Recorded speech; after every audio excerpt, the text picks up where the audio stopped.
Welcome to the second edition of the City Skylines Global Build-Off, or at least my entry into the City Skylines Build-Off, because as opposed to the first edition, which I actually hosted and produced, I'm actually one of the participants this year. And for those of you who have no idea what I'm talking about, let me give you like a quick rundown on what the first edition was and how this one is different. So the first edition, we basically hosted it live in out of Paradox offices in Sweden, Stockholm. And we picked two teams of YouTubers that play, City Skylines often, and we gave them a plot of land so they could build, the most detailed, city that they could, and then we put it all together and showcase that at the end of the stream. And it was great, and people voted for the winner and all that. But this time around, the second edition is going to be a little different. It's actually going to be hosted right before PDXCon in Berlin. And, I'm actually going to be participating, like I said a second ago. The challenge this time around is, first of all, it's solo. It's not a team-based competition.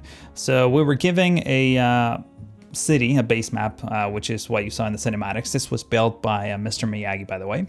And this base city had some like empty plots of land, but we were able to either choose one of those or just pick any random spot or rebuild the city as we saw fit. Like the rules were pretty open here. The point, though, is to build a university campus using, obviously, the university DLC. And it's literally the first time I used these assets. I've tried them, like test run them when the DLC came out, but I never actually built anything with them for real. In fact, I was kind of planning on doing a huge university thing in Nydal, which I'm going to, but literally I was about like a week away from recording an episode of that where I was told, hey, do you want to participate on this build of building a university? I'm like, sure, yeah, why not? So I had to sort of postpone the Nydal thing, that way I wouldn't like use all my ideas for my own project as opposed to this competition. But it was a fun little project. By the way, I kind of forgot to mention, but all of the links to everything that I mentioned so far, the first edition build-off, if you want to check them out, is going to be in the description. It's about an 8-hour long live stream. You can skim through it if you want. It was a ton of fun, don't get me wrong, but I don't know if you want to watch 8 hours of me hosting a live stream.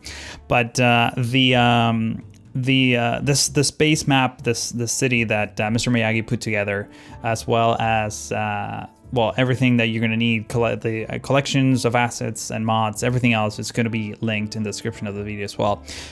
In order to play with this map, you're going to need some DLCs. Unfortunately, if you don't have them, the save may not run. I think specifically, if you have Park Life, the University DLC, and Mass Transit, you might be able to just run it. Even if you're missing a few others, you're just going to have empty spots of no buildings. But I don't think you're going to get any errors. Honestly, in general, whenever you see things like this in City Skylines, if you want to give it a shot, just even if you don't have any of the DLCs, just give it a shot anyways. Worst case scenario, it's going to crash and then you just force quit and then you're done. Like, you don't even have to restart your computer. So it's pretty non-critical type of an experiment if you're really interested. And so I'm going to be competing against 10 other individuals, some of which I actually have the list right here from me. So PHTN Gaming, Sardis, Imperial, Jedi, Press, Skibbeth, The Timmeister, Simnation, Titan, Sanctum Gamer, and Sylv. I don't know who Sylv is. Is it Silverred? I'm not sure. Maybe it could be him, but it doesn't matter. Point is, we're going to be having this battle royale competition to the death, building a university campus, I guess. So it's the judges. Let me tell you about this. So the judges will be people from Paradox, Colossal Order.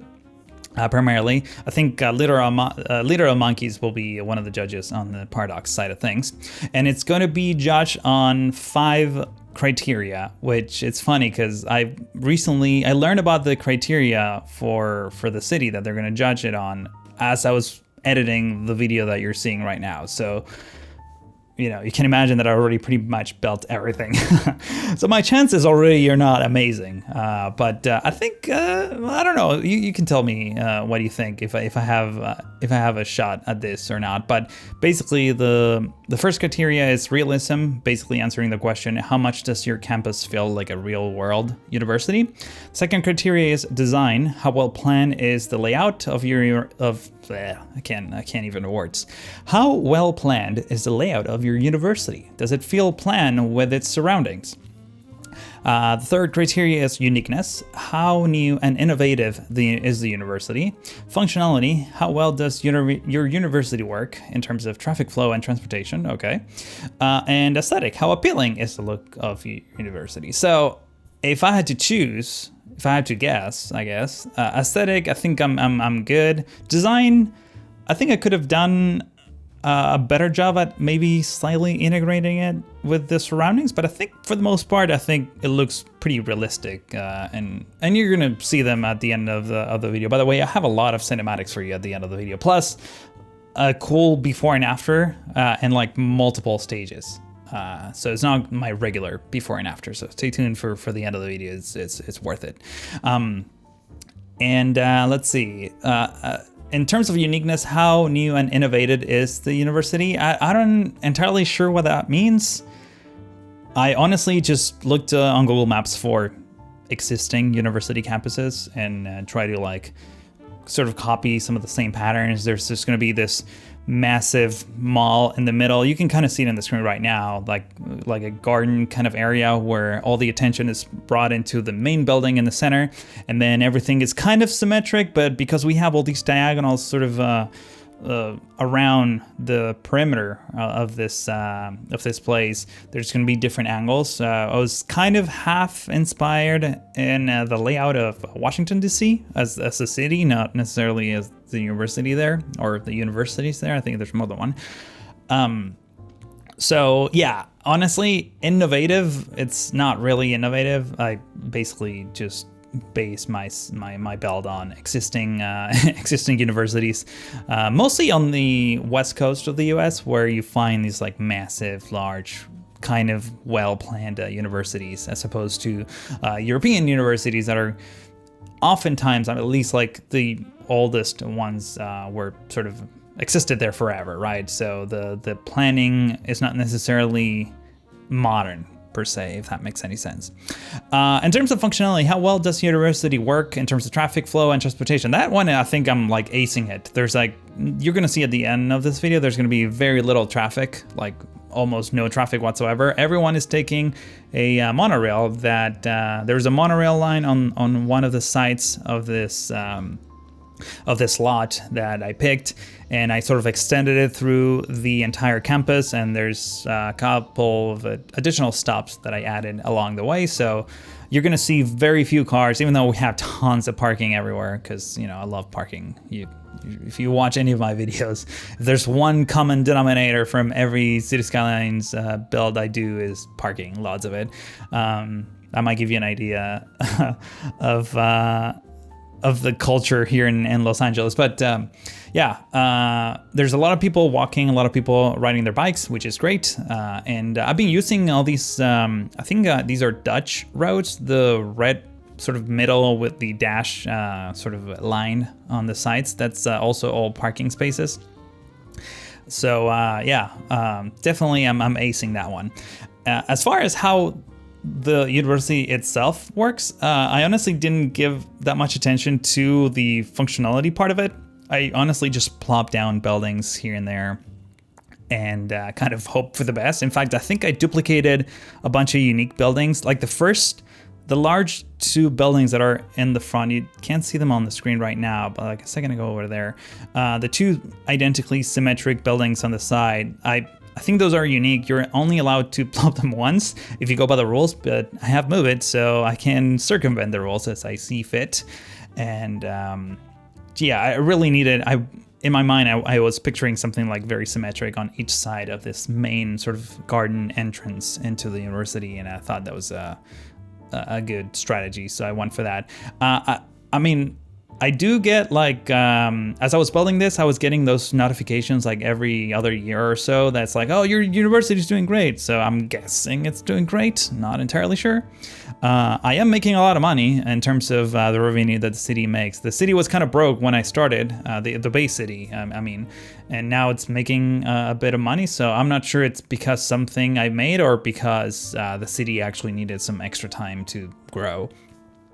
By the way, the surrounding city in general, the part that Mr. Miyagi put together, it's mostly vanilla. Most of the buildings are zoned, so I mean, some of them are plot, but most of them are just zone. And yeah, it's I didn't touch much of it. I tried to like integrate it as much as I could. For example, this little town on the edge that sits on the water where the tram, the monorail line ends.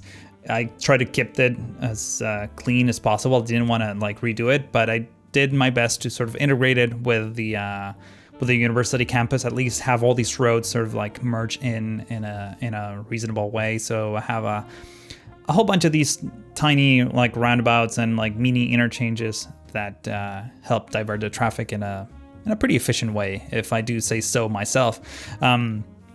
And another thing that I noticed is that I have buses running through the university, even though they're not really connected. But don't tell that to the judges. They will see the cinematics. They're not going to use my save game to judge. They're just going to see the cinematics. They don't know that they don't work.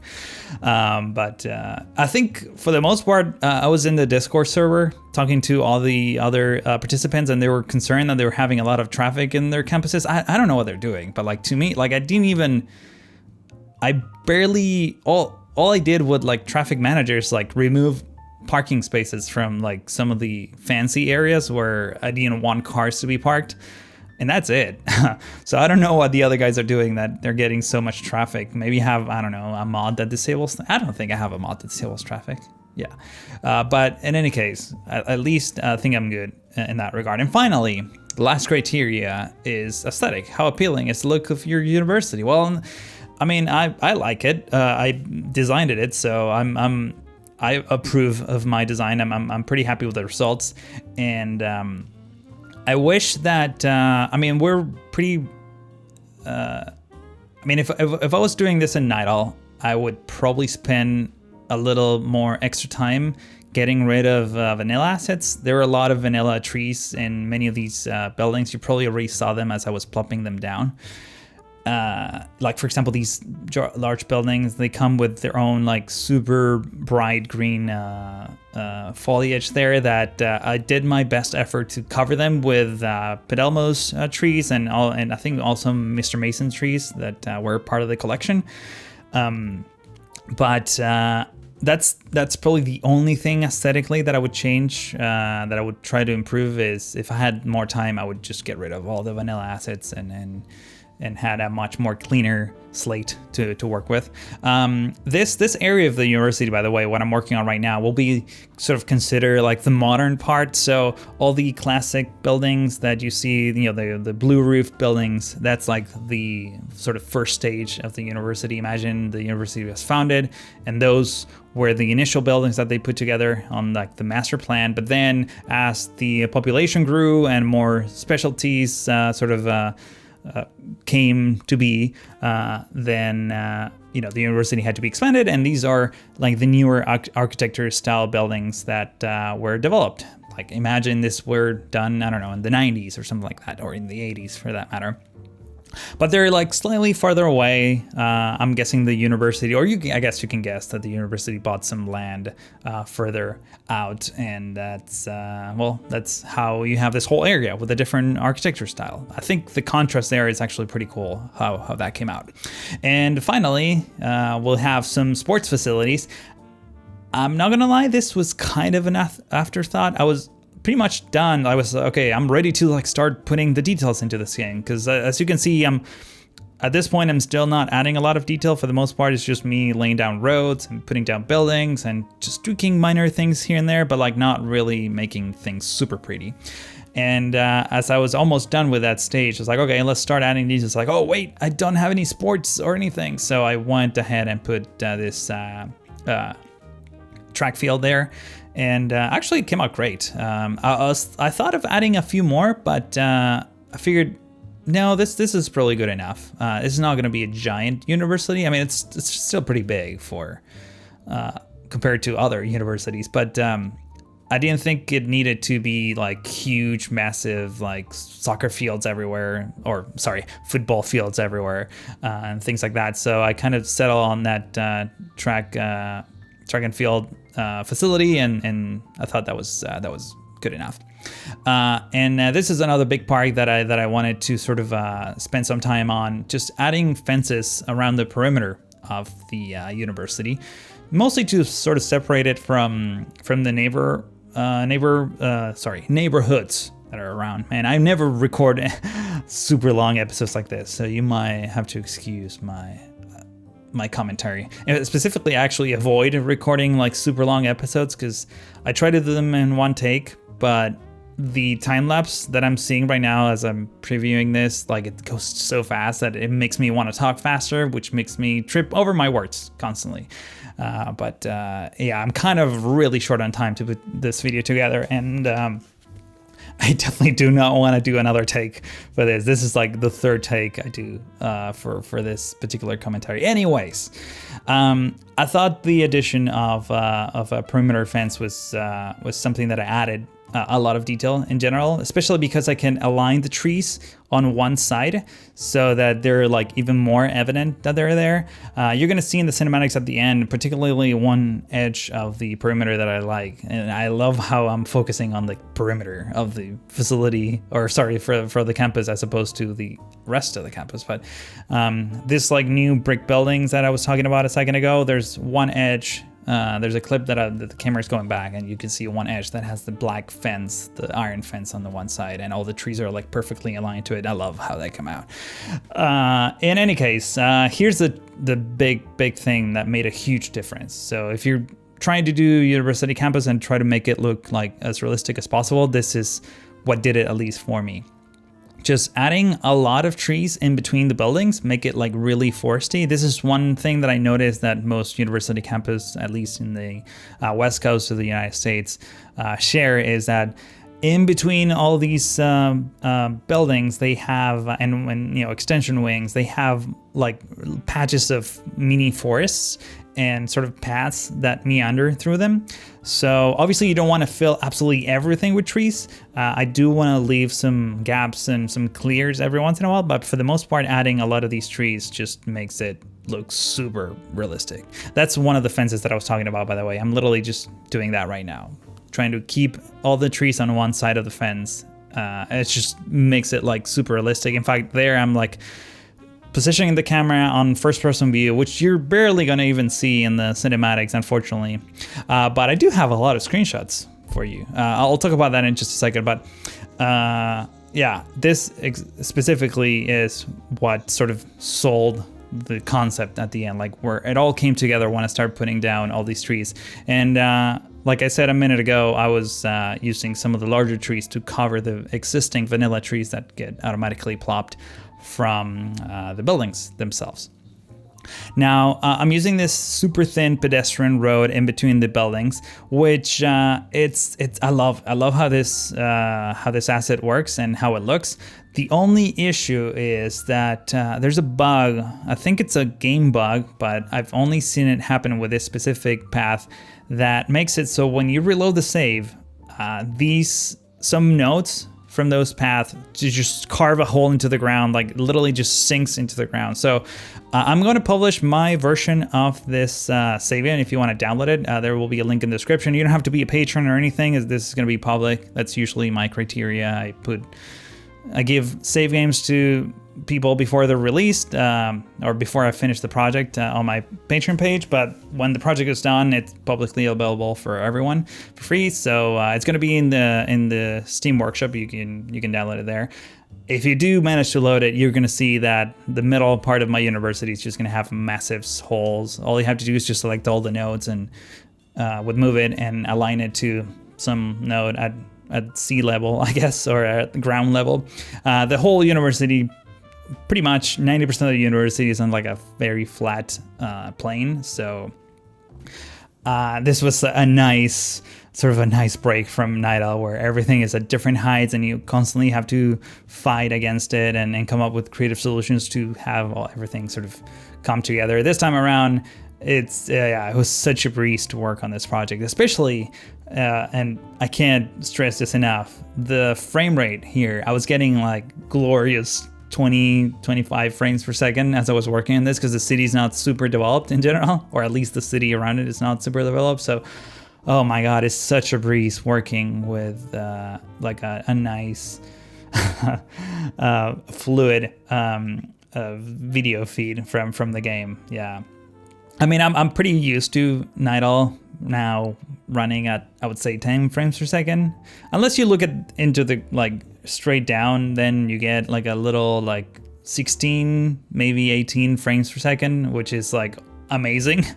But for the most part, yeah, it's kind of brutal that we got used to those frame rates. But working in at this stage with this fluidity is just, oh my god, it was such a joy.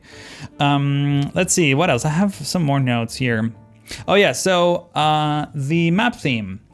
We're suggested to use a different map theme. I ended up changing it because, well, for a couple of reasons. One, because the map theme that was suggested had like photorealistic textures. Specifically, the grass was literally a photo of grass, and I'm not a huge fan of that, unfortunately. Sorry, Mr. Miyagi, but I really wanted. I switched to Cedar Valley 4K, which is my all-time favorite map theme. Like I basically, since I started playing City Skylines, I've used that map theme. I mean, in Nydal, I'm using a different one, but for the rest of the projects that I worked on, like Cedar Valley 4K, it's like seriously like unbeatable. I haven't found another map theme that it's as good as that one, or the one I'm using in Nydal, which is Reinhold by Hades. Yeah, so I kept that as the base map. I loaded the save in using Cedar Valley 4K, and then I did end up using Mr. Miyagi's theme, the recommended theme, because it uses sand as snow. So if you see the snowy peaks in the background, those are from, well, using Theme Mixer. I pulled the texture, the sand texture from Mr. Miyagi's recommended map theme. So yeah, those are the two that I'm using. I can't remember exactly the name of the other theme, but you can get it from the workshop. It's going to be part of the collection for the base map that I mentioned at the beginning of the episode. So also something that I kind of hinted at just a second ago that didn't go into great details is the screenshots. So I'm posting a whole album of screenshots from the work in progress and the finalized version of this project.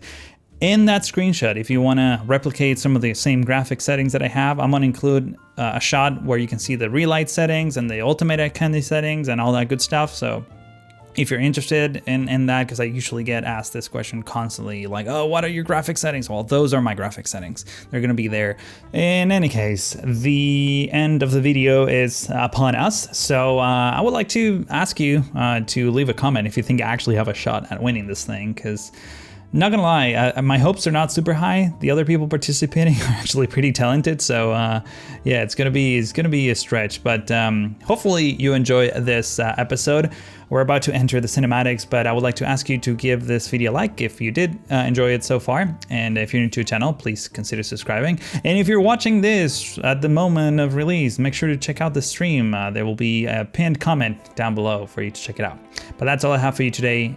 Thank you for watching, and hope to see you on the next one.